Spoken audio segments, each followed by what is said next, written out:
Happy New Year and welcome to Dollars and Cents. I'm Heather Sullivan. This is the time of year that so many people are struggling with holiday debt and setting financial resolutions. So today we're going to help you with both.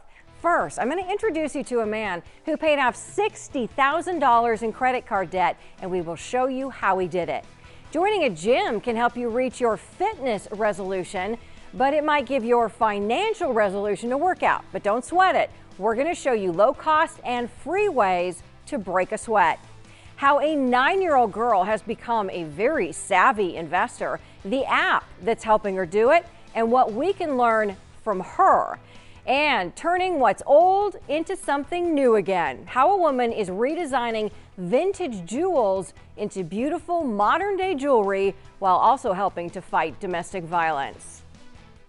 Well, the holidays and the high cost of living have led consumers to rack up some serious credit card debt, and it's compounded by record interest rates. New cards have reached an average now of 24% interest, and data shows the young adults are struggling the most. So let me show you some numbers. The Federal Reserve data shows the credit card debt fell from $858 billion in 2020 to $736 billion in 2021. But look at this. It rebounded to $993 billion last year, and it climbed to a whopping $1 trillion this year. So if you're struggling with debt, there are resources that can help. We talked with a Houston man about how he used a nonprofit credit counseling agency to help him pay off $60 grand in credit card debt. My wife and I, when we were younger, before we had kids, of course, we were, living like young 20-somethings, going out to eat a lot, buying things we didn't need. Derek Vaughn says they were struggling to keep up, $60,000 in debt. I can remember being on the verge of tears a couple of times, trying to talk to creditors and them not really wanting to do much for me. Credit counselors at Money Management International helped him pay it off in 4 years. They negotiate with the creditors on your behalf. The interest rates on everything get lowered significantly. Credit card debt has soared the last 2 years, especially among young adults. And while delinquencies are at 2% for all cardholders, they've risen to 8% for adults under age 30. That's a little bit concerning, especially when you think about the student loans that are going to be going back into repayment in October. Help is available. Federal student loan borrowers can contact their loan servicers about new repayment options, and credit counseling agencies can help consumers with budgeting and reducing debt. We can consolidate all those monthly payments into one and work with your existing creditors to lower the interest rates down to an average of about 7% and have you on a plan to be debt-free within about 60 months. On average, it's 48 months. Other options include transferring debt to a 0% APR balance transfer card if you can pay it off by the end of the term, or asking your lenders to reduce your interest rates. People with good credit scores can seek personal or consolidation loans at a lower rate. And if you've fallen behind, you can try to negotiate a settlement, often 50%, if you can pay the lump sum. Don't just pay the minimum monthly payments. You're not going to get anywhere that way. It's going to come back to get you. It's going to make you feel like you're drowning. And if you're setting up your own payoff plan, there are two schools of thought. So first, you can use the snowball method. That's where you pay off the smallest debt first because it makes you feel like you're making progress. Or you can use the avalanche method. That's where you pay the debt with the highest interest rate first. Now, avalanche will save you time and money, but they're both very effective plans. It just depends on your personality. Now, financial experts at NerdWallet have advice to help you stay on track. First off, they say don't let a slip up or a shaky start totally derail you. They point out that overspending by $100 is still better than overspending by $1,000. Second, trade the broad idea of saving more into a specific goal, like saving $100 a month. They also add that the figure should be something attainable and flexible in case of emergencies.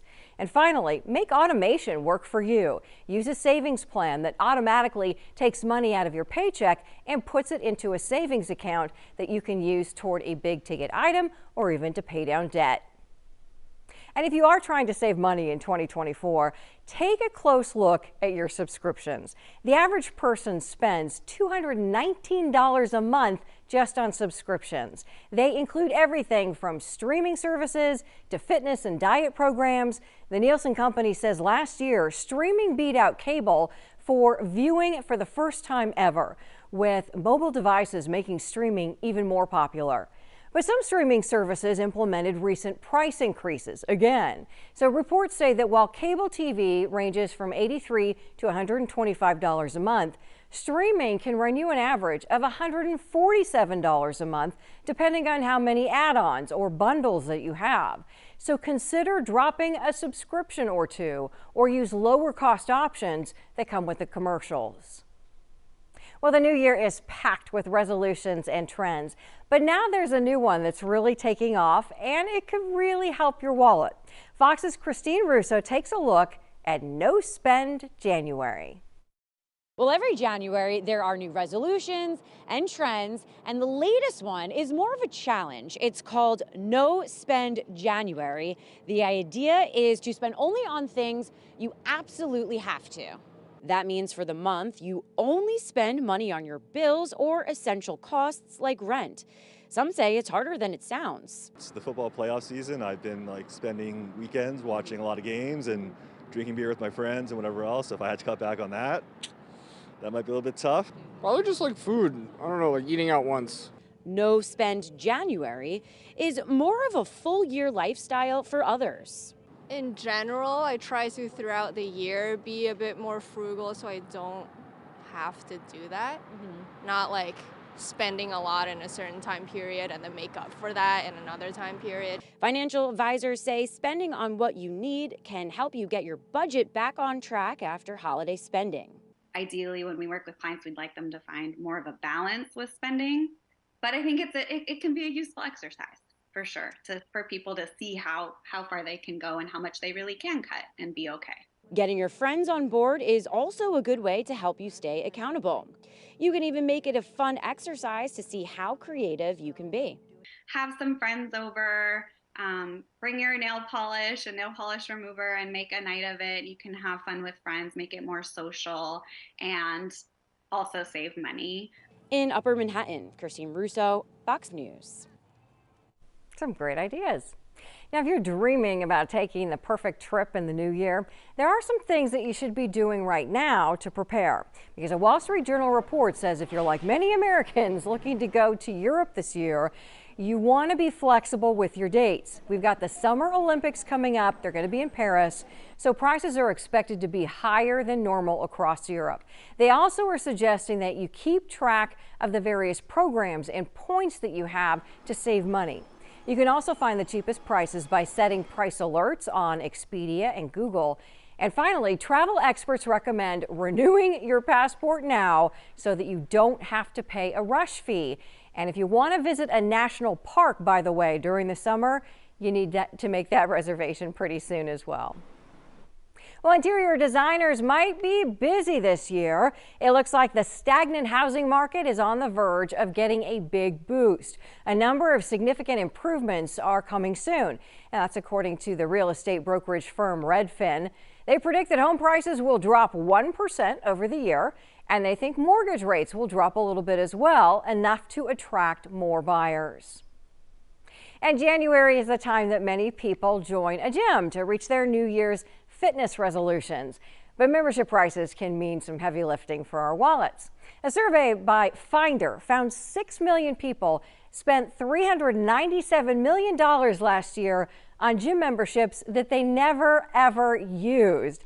So before you sign that expensive contract, we've got some ways to help keep your spending on the slim side. As many people are beginning their New Year's resolutions to hit the gym, membership fees don't have to hit you in the wallet. Start by shopping around and see what's in your area and what the different prices are and what that will get you at each location. Many gyms offer free trial memberships, and Julie Ramhold with Deal News says following gyms on social media can mean special deals. You may have to go in and tell them, hey, I saw your post on Twitter. If you are a student, educator, veteran, senior, or healthcare worker, ask if they offer a discount. And you can negotiate. Sign-up fees can be waived, and existing members can try asking for the new member rate. Make it clear that it's kind of what's holding you back from signing up for another year. Before you pay more for access to multiple locations, do you really need it? Know the cancellation policy before you sign and consider a month-to-month membership or pay by the class. It can be really easy to dive in during January and think, I'm going to hit the gym 5 times a week. And then life happens. And before you know it, March and April has come around and you've only gone a couple of times a month. Some employers and health insurers offer gym discounts and even memberships. Some United Healthcare, Kaiser Permanente, and the Silver Sneakers Medicare plans do. Some gyms offer monthly rates as low as $10. Just remember, there may also be sign-up fees, annual fees, dues, and taxes. For personal training, take advantage of a free session to get a workout plan or ask for a group rate. And since the pandemic, many gyms now offer virtual classes for a much lower cost. If you're buying home gym equipment, Deal News says check out wholesale clubs like Costco or Sam's Club, or buy used equipment through Craigslist, Facebook Marketplace, and local gyms. It's still a good idea to contact the gyms. Go ahead and call those in your area and see if they're getting ready to retire some of this equipment. And keep in mind, there are many free options to exercise, like parks. And you'll find free classes at Discovery Green, Midtown, and Levy Parks and town squares. There are also free fitness apps and free streaming workouts. So I put links to some of these on Sullivan's Smart Sense on fox26houston.com. And if these ideas still don't seem low enough for you, Ruben Dominguez has you covered because he has practically free ways that you can get fit coming up later in the show. Now, there's a new tax rule for 2024 that can help people save for retirement. People who have unused funds in their 529 college savings plans can roll up to $35,000 over a lifetime into a Roth IRA starting this month. That means if the student gets a scholarship or doesn't use all of their 529 money, they can roll all or some of it into a retirement account free of income tax or penalties. The 529 account must have been open for 15 years, and contributions made in the past 5 years are not eligible. Now, managing money does not come naturally. It doesn't just happen. So the earlier that you learn to do it, the better. One little girl in Utah is learning to invest at just 9 years old, and Fox's John Franke shows us how. The presents and cards have been opened, Christmas is over, and many kids may have received this, cold hard cash. Now, the first instinct might be to spend it on the latest video game or a new pair of sneakers. The other option is to encourage this money to grow through investing. Right now, a high-yield savings account averages about a 5% annual return, and the stock market can be even more lucrative. The S&P 500 averages about a 10% return every year. What was once reserved for adults is now an option for kids. I met a 9-year-old in Ogden who is earning accolades for her willingness to save money. Elsa Kate Dees doesn't complain about doing chores. The 4th grader knows that every task she completes will earn her a little bit of money paid by her parents. And she's not running out the door to spend that cash. Make sure you save your money instead of just spend it all the time. Elsa saves her money in an app called Busy Kid. She did so well saving this year, the developer of the tech honored her with their Best of the Best award for 2023. In a world where finances are kind of in a mess, this is exactly what we're trying to do, is change the next generation and how they think about this stuff. I spoke with Greg Merced, the company's CEO. The app allows kids to invest their money, and when it's time to spend, they can make purchases with their own debit card. All the transactions must be approved by parents. He believes kids as young as 5 should start learning good financial habits. If they can learn this kind of stuff early in life, it really changes the way they think about money. It changes the way they deal with their own money, and it really sets them up for success in the future. That's why Elsa's parents encourage her to save the money she earns while setting some aside to spend or give to charity. I hope these principles set in and they stick, and she can take these for life with her, and just helps give her that great foundation of financial achievements that we want to instill in our kids. Elsa is already learning the value of $1. I've been trying to save everything. And maybe more importantly, what it means to save. It's easier for you to save money, for then you have more money that you can get other things that you want instead of just having to spend it really fast. And the app Elsa uses allows parents to create accounts for up to 5 kids in their family. Astrid also wants to do with the money she saves. She hopes to have enough to one day take a trip to the Harry Potter Wizarding World in Florida. We wish her all the best. In Salt Lake City, Sean Franke, Fox 13 News, Utah. I think we're going to see her there. Well, scammers are targeting seniors in a high-tech cryptocurrency scheme. Police are warning about an age-old scam that's really gone high-tech. Scammers are cold calling seniors, and they're convincing them to deposit tens of thousands of dollars into cryptocurrency ATMs. So Fox's Derek Waller shows us what's happening. Sharon, Jacqueline, we've told you for years about those scams involving iTunes gift cards. Well, now Fairfax County Police say that those scammers are trying to stay one step ahead of investigators by moving to machines like this. This is a cryptocurrency ATM. They are popping up in more and more convenience stores. And lately, scammers have convinced seniors to deposit tens of thousands of dollars, their life savings, into machines like that one. Anyone can be a target. You know, that's clear. But Lieutenant James Curry tells me the majority of the cases their Financial Crimes Bureau is investigating involve victims over the age of 70, nearly a dozen since mid-October. How much money are people losing?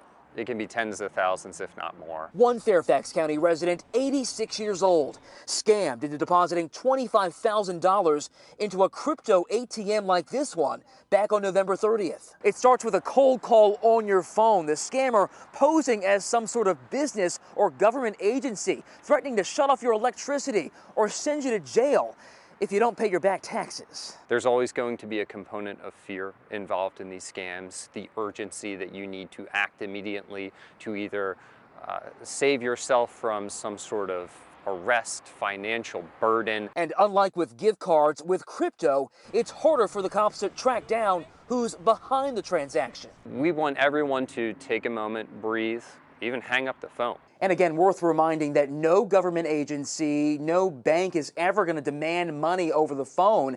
And also, on top of that, they're not going to ask for a gift card, certainly not going to ask for you to pay with crypto. So just hang up the phone.